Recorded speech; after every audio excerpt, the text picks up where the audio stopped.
Hey everyone, it's Falcon9 Designs, and I'm back to show you another use for tubes. As you can see here, I have some set on the side for some 3mm stone settings that I'll be utilizing, but I'm using a 4.5mm tube, I'm pretty sure, on the top of this pendant frame.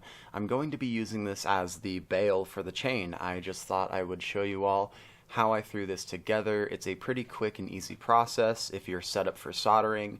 It's really easy. All you need to do is have, like, a side pair of pliers or the third hand for soldering to hold that tube in place, and then you add your pre-made frame. I've already filed down my edges on the tube and the frame to make this just a quicker process.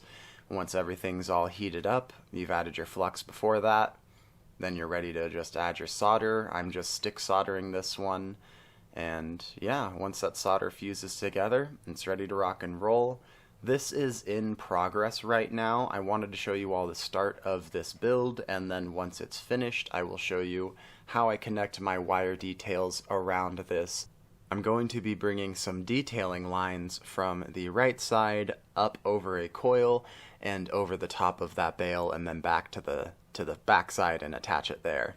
So yeah, look for that video. I'm either going to be finishing this piece, and whenever I finish it, I'll be producing that, video for you all. And I'm also going to be starting a new start to finish pendant tutorial design for you all. So have a great day. I hope you enjoy your weekend.